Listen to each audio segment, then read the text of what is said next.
Most of the Indian youth ಟೈಮ್ನ ಯಾವುದರಲ್ಲಿ spend ಮಾಡ್ತಿದ್ದಾರೆ ಗೊತ್ತಾ?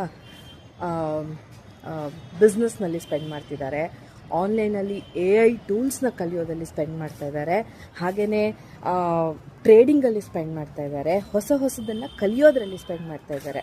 ಆದರೆ ನೀವೇನು ಮಾಡ್ತಾ ಇದ್ದೀರಾ?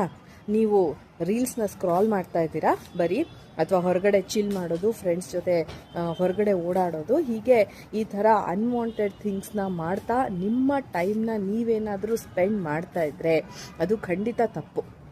The more you learn more you earn ಅನ್ನುವಂಥ ಒಂದು ಮಾತಿದೆ. ಹಾಗಾಗಿ ನೀವು ಪುಸ್ತಕ ಓದಿ ಹೊಸ ವಿಚಾರಗಳನ್ನು ಕಲ್ತ್ಕೊಳ್ಳೋದಕ್ಕೆ ಅವಕಾಶ ಇದೆ. ಮೊಬೈಲೇ ಯೂಸ್ ಮಾಡಿ, ನೀವು ನಿಮ್ಮ ಕಂಪ್ಯೂಟರೇ ಯೂಸ್ ಮಾಡಿ, ಆದರೆ ಹೊಸ ವಿಷಯಗಳನ್ನು ತಿಳ್ಕೊಳ್ಳೋದಕ್ಕೆ ಎಷ್ಟೋ ಅವಕಾಶಗಳಿದೆ. ಹಾಗಾಗಿ ಅದರ ಕಡೆ ಇಂಡಿಯನ್ ಯೂತ್ ಗಮನ ಕೊಡಬೇಕು ಅನ್ನೋದು ನನ್ನ ಅಭಿಪ್ರಾಯ.